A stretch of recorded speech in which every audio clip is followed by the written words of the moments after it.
My sunshine,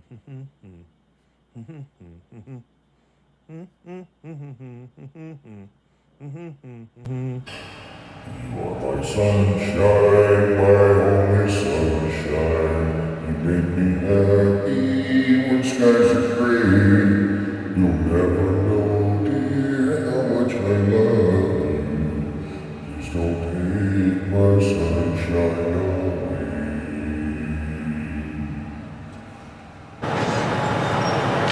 You guys are gonna have to get out of here. Ethan, a regular citizen, walks through the town with his camera, capturing ordinary life. What's the reasoning behind it? Why are you covering your face? That looks silly. Oh my god. It does. Well, we're grown men. What are you doing covering your face? It's foolish. Anyway, I'll talk to you. Okay, have a great day. You'll have to move. Why do I have to move? I'm asking you what the reasoning is behind it. Oh my god. Because people don't I'm sorry, I'm not Pavlov's dog. I'm going to ask a question if you give me an order. Okay, then I'll just call the cops then. Call the cops? If you want me to, yeah, then you can deal with it. I don't want you to call. Please don't call the cops. Why would I want you to call the cops? First of all, you're not even telling me what you're doing. Well, why would I have to? Go across the border, man. They're waiting for you. Okay. We have a vehicle. I don't see a vehicle number, but it's 428-941.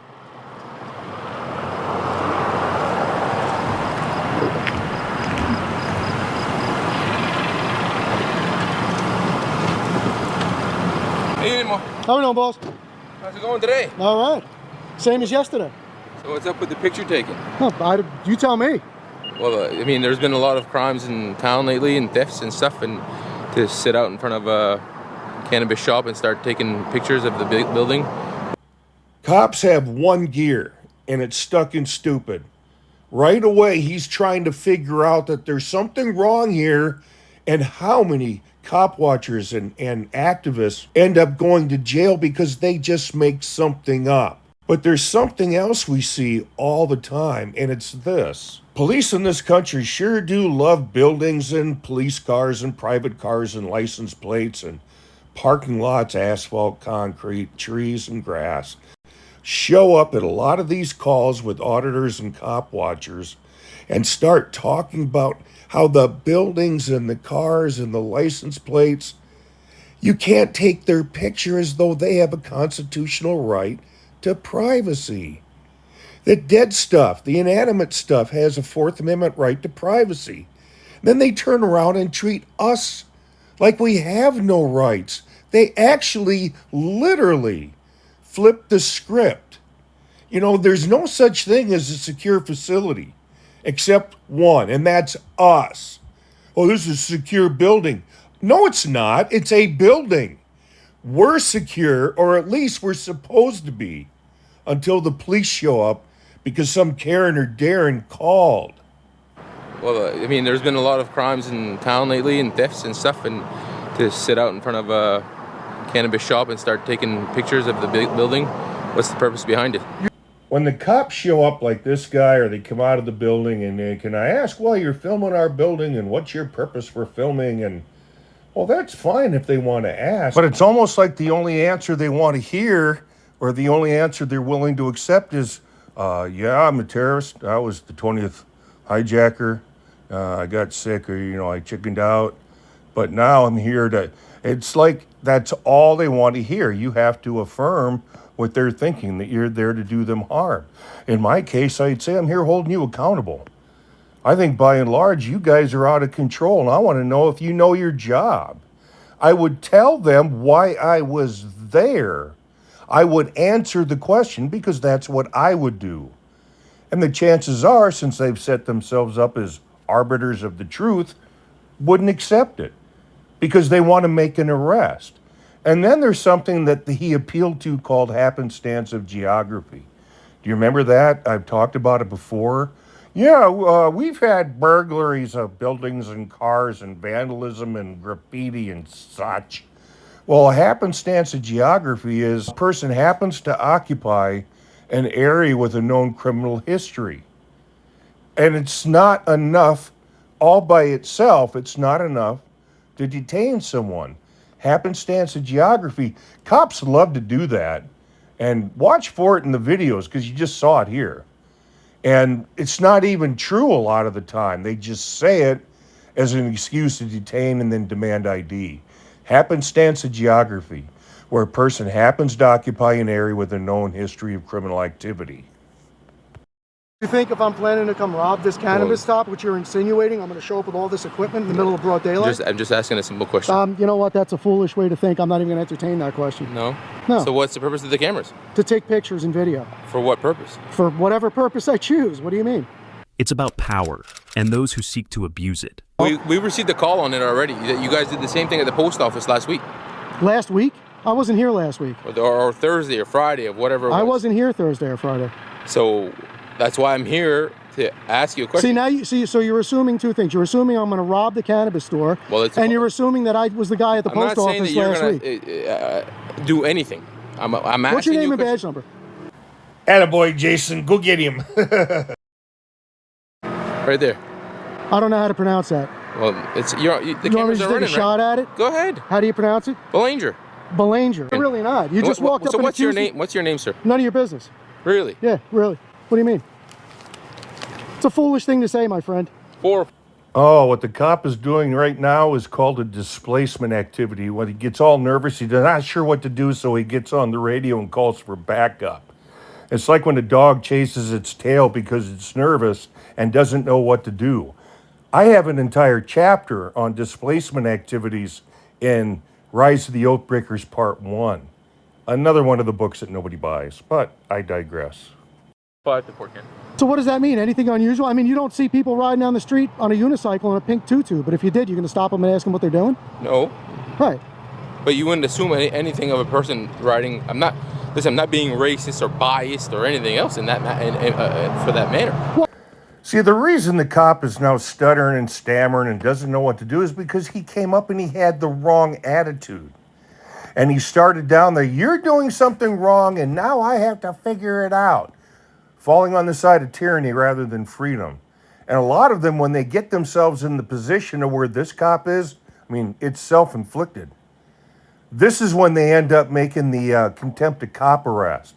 Well, the displacement activity, I don't know what to... Well, I'm going to show you who the boss is, and off you go to a cage. I came here to ask you a simple question. All right, so what I think, just to give you one man's opinion, I think what you should have done is you should have done a drive-by, evaluate with your own eyes what you see is going on, right? Then you come back, you speak to both parties, you do your investigation, you ask your questions, and you find out what's going on. There was somebody standing in front of the cannabis place with cameras taking pictures. Perfectly legal, constitutionally protected activity. Not saying that it's not. Okay. So, but they were concerned that you guys had cameras outside. So I'm here, what are you here to for? make sure that nobody has their rights taken away from them, and that if something happens to be where the law is broken, that's where my job comes in. Your job comes in when the law is broken, correct? Has there been any law broken so far?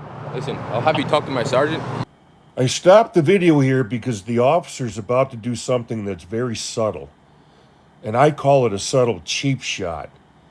He's about to do something that so many other officers do in similar circumstances when they start getting stupid and they don't know what to do, and now backup is showing up. Jason's going to pan the camera to the left, and we'll see the patrol sergeant drive into the parking lot. He can address you better than very good. I mean, you don't want to answer the question to me? I'm having the conversation with you.